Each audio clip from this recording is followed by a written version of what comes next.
दोस्तों, पहिया यानी कि व्हील एक ऐसा आविष्कार रहा जिसने मानव के पूरे इतिहास को बदल दिया।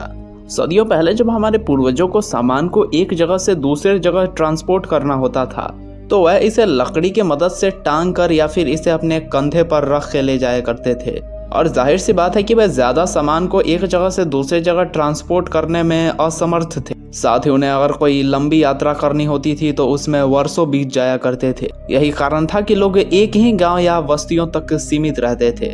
इसी का हल निकाला गया पहिए के आविष्कार से। अगर आपने हिस्ट्री की किताबों को पढ़ा होगा तो आपको पता होगा कि पहिए का आविष्कार दुनिया के सबसे महत्वपूर्ण आविष्कारों में से एक रहा, जिसे ह्यूमंस द्वारा डिस्कवर किया गया था। आज से लगभग 5000 साल पहले 3500 बीसी में मेसोपोटामिया नाम के एक सभ्यता ने पहिए का आविष्कार किया, या कह सकते हैं खोज किया। खोज के 300 सालों बाद पहिए का इस्तेमाल सामान को ढोने के लिए किया जाने लगा, और फिर समय के साथ साथ इंसानों ने अन्य गाड़ी, टमटम, घोड़ा गाड़ी इत्यादि का इस्तेमाल करना शुरू किया, जिसे खींचने के लिए जानवरों या इंसानों के बल का प्रयोग किया जाता था। 17वीं शताब्दी तक कोई भी ऐसा व्हीकल नहीं बनाया जा सका जो बिना इंसान या जानवरों के बल के चलाया जा सके। पर जैसे जैसे तरक्की हुई और इंसान डेवलप हुए तो कुछ लोगों ने इस दिशा में काम करना शुरू कर दिया और ऐसे वाहन को बनाने में जुट गए जो बिना बल लगाए चल सके। यह काम तब और ज्यादा आसान हो गया जब जेम्स वॉट ने पहली बार इंजन का आविष्कार किया, और इसी आविष्कार के बलबूते पर रिचर्ड पैथविक और मैथ्यू मने ने रेलगाड़ी का आविष्कार किया, जो सैकड़ों पैसेंजर्स को एक साथ मीलों दूर की यात्रा करवा सकते थे। यह एक बहुत ही बड़ी उपलब्धि थी, और इसी के बाद अन्य वाहनों के निर्माण की शुरुआत होती है। और आज के इस वीडियो में हम कारों का इतिहास जानने की कोशिश करेंगे। आखिर दुनिया की सबसे पहली कार कैसे बनाई गई थी और यह कैसे सफल हुई थी, और भारत में सबसे पहली कार कब आई थी एवं इसे किसने खरीदी थी। हेलो दोस्तों, मैं हूं आपका दोस्त हर्षित तिवारी और आप स्पेस एंड हिस्ट्री ज्ञान यूट्यूब चैनल से जुड़े हुए हैं। भाप इंजन के आविष्कार से पहले ही कई लोगों ने ऐसी कार बनाने पर जोर दिया जो कि हवा में चल सके। दुनिया के सबसे महान व्यक्तियों में से एक लियोनार्डो डा विंची ऐसी ही एक कार का जिक्र अपने एक पेंटिंग में किया था। उनके द्वारा बनाई गई इस पेंटिंग में उड़ने वाली कार को साफ साफ देखा जा सकता है। अपने इसी पेंटिंग के जरिए लियोनार्डो डा विंची ने इन कारों के बारे में दुनिया को बताया था। हालांकि ऐसा कुछ करने में दुनिया के बड़े बड़े मैथमेटिशियन और इंजीनियर्स भी असफल रहे थे। साल 1672 में फर्डिनेंड वर्विस्ट नाम के एक खगोल और मैथमेटिशियन ने खिलजी डायनेस्टी के लिए भाप से चलने वाला एक वाहन बनाया था, जो खुद से ही बिना किसी बल की सहायता से चल सकता था। लेकिन इस वाहन में बैठने की कोई जगह ही नहीं थी और इसे किसी प्रयोग में भी नहीं लाया जा सकता था, क्योंकि इसका आकार मात्र 62 सेंटीमीटर का ही था। साल 1769 में फ्रांस के एक इंजीनियर निकोलस जोसेफ ने पहली बार खुद से चलने वाली एक वाहन का निर्माण किया, जो कि ड्राइवर और पैसेंजर्स के साथ चल सकती थी। लेकिन उनके द्वारा बनाई गई यह कार ज्यादा समय तक नहीं टिक पाई, क्योंकि उनके द्वारा बनाई गई इस कार में बहुत खामियां थी, जो कि चलते समय बहुत शोर किया करती थी। साथ ही इसका इंजन गर्म हो जाने के कारण चिंगारी भी उत्पन्न करती थी, और यह गाड़ी काफी ज्यादा खर्चीली भी थी। साथ ही साथ इसका वजन और आकार भी बहुत ज्यादा था, और इसलिए यह सफल न हो सकी। और यह कार बनाने की कोशिश ऐसे ही निरंतर रूप से चलती रही, और दुर्भाग्यवश यह तब तक चली जब तक निकोलस ऑल्टो नहीं आए। निकोलस ऑल्टो ने पेट्रोल इंजन का आविष्कार किया। उनके इसी आविष्कार के द्वारा बनाए गए इंजन से कॉल बेंच नामक एक व्यक्ति ने दुनिया की सबसे पहली कार बनाने का दावा किया, और उन्हें इसका पेटेंट भी मिल गया। उनके द्वारा बनाई गई यह कार बाकियों के द्वारा बनाई गई कार से काफी अच्छी थी। उस समय यह कार 3 पहियों पर चला करती थी, और उसमें 2 लोगों के बैठने की पर्याप्त जगह भी थी, और यह सही मायनों में कार कहलाने के लायक थी। हालांकि इसमें भी खामियां थी और इसमें सुधार की भी जरूरत थी। साल 1885 में इसके इंजन्स में और सुधार किए गए। कार्ल बेल्च और उनकी पत्नी ने इस कार पर 180 किलोमीटर तक की यात्रा करके इतिहास रच दिया। कार्ल बेंच एक सफल कंपनी बनाने में सफल रहे, जिसे आज हम मर्सिडीज के नाम से जानते हैं।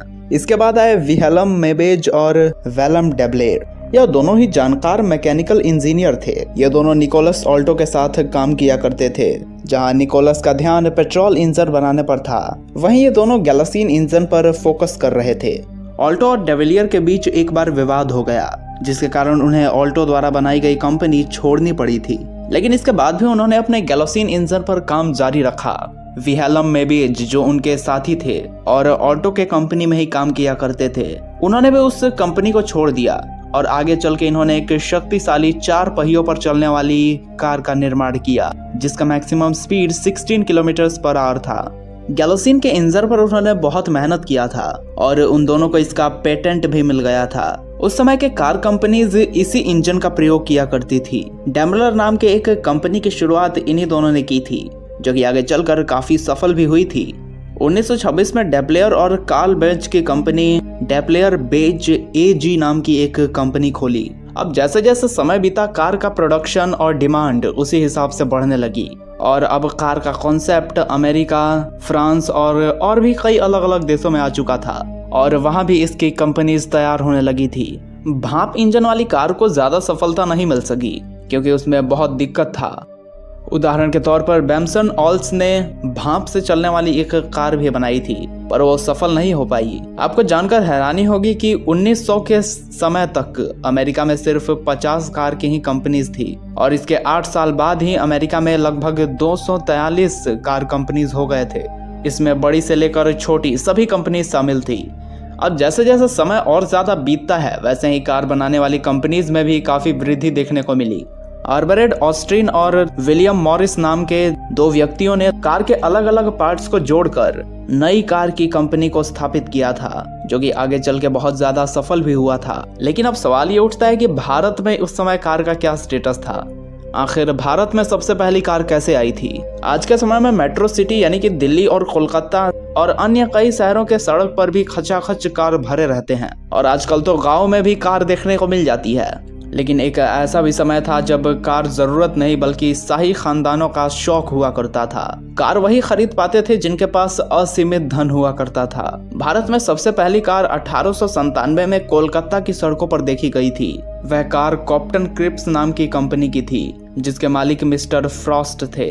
कुछ लोगों का यह दावा है कि वह 1894 में कोलकाता में कार चलते हुए देखा था। हालांकि यह दावा कितना सच है ये कोई नहीं बता सकता है। फिर साल 1898 में मुंबई में 4 कारों को बाहर से इंपोर्ट किया जाता है और उनमें से एक कार जमशेदजी टाटा की थी जो कि टाटा कंपनी के ऑनर थे। आपको बता दें कि भारत में कार बनाने की शुरुआत हिंदुस्तान मोटर्स नाम की एक कंपनी ने शुरू की थी। आज के समय में तो कार बेहद आधुनिक हो गए हैं और कारों में नई नई टेक्नोलॉजी का प्रयोग जोरों शोरों से होने लगा है। एक समय था जब कार भाप से चला करते थे और उसके बाद पेट्रोल से चलने वाली कार आई और आज वह कार भी आ चुकी है जिसे इलेक्ट्रिसिटी के माध्यम से चलाया जा सकता है। इसका सबसे बड़ा उदाहरण है टेस्ला द्वारा बनाई जाने वाली कारें जो कि सोलर पैनल और इलेक्ट्रिसिटी का प्रयोग करती है और ऐसे भी कई सारी कंपनीज है जो कि लिथियम आयन बैटरी का प्रयोग करती है। हालांकि ऐसे कार की संख्या अभी ना के बराबर है पर अनुमान लगाया जा रहा है कि आने वाले कुछ दशकों में इलेक्ट्रिक कार का ही बोलबाला होगा। साल 1900 तक कार की सबसे अधिक स्पीड 19 किलोमीटर प्रति घंटे की ही हुआ करती थी और वहीं आज बात की जाए सबसे तेज कार की तो बुगाटी 300 माइल प्रति घंटे की स्पीड से कारों के टॉप लिस्ट के सबसे हाई स्पीड के कारों में से एक मानी जाती है। इसके बाद हेनेसी वेनम नाम की एक कार आती है जिसकी स्पीड बुगाटी से थोड़ी ही कम है। हाल ही में एसएससी टुआतारा नामक एक कार ने 316 किलोमीटर पर आवर की स्पीड को अचीव कर लिया, परंतु इसके साथ दिक्कत यह है कि यह कार कंट्रोवर्सीज में फंसी हुई है। एसएससी द्वारा लॉन्च किए गए इस वीडियो में जिसमें टुआतारा की स्पीड को दिखाया जा रहा है वो एक्यूरेटली एडिट करके दर्शाया गया था, ऐसा लोगों का मानना है और ये कोई छोटी मोटी नहीं बल्कि बहुत बड़ी कंट्रोवर्सीज है। खैर इसके पीछे का सच क्या है ये कोई नहीं जानता है, अलग अलग लोगों की अपनी अलग अलग राय है और ड्यू टू दिस वे हम इसके काफी गहराई में नहीं जाएंगे। वॉल्क्सवैगन, टोयोटा, मर्सिडीज, फोर्ड और होंडा दुनिया के कुछ सबसे प्रसिद्ध कारों की कंपनीज के नाम है। भारत में Maruti Suzuki, Mahindra, Honda, Hyundai और टाटा इन सभी कंपनीज के कार सबसे ज्यादा प्रयोग में लाए जाते हैं। एक सर्वे के मुताबिक हमारे देश भारत में हर 1000 में से 22 लोगों के पास कार है। आपको ये भी जानना चाहिए कि विश्व के 7 से लेकर 15% लोगों के पास कार है। पूरे दुनिया में इस समय 140 करोड़ से अधिक कारें सड़कों पर दौड़ रही है और आगे आने वाले समय में इस संख्या में वृद्धि होने के भी और ज्यादा चांसेस हैं। जिस तरह से देश प्रगति कर रहा है उस हिसाब से तो लगता है कि आने वाले समय में कारों के संख्या में एक बहुत ही बड़ा उछाल देखने को मिल सकता है। तो दोस्तों आज के इस वीडियो में हमने आपको कारों का पूरा इतिहास बता दिया। तो दोस्तों आज के इस वीडियो रिपोर्ट में इतना ही। वीडियो के अंत तक बने रहने के लिए आपका बहुत बहुत धन्यवाद।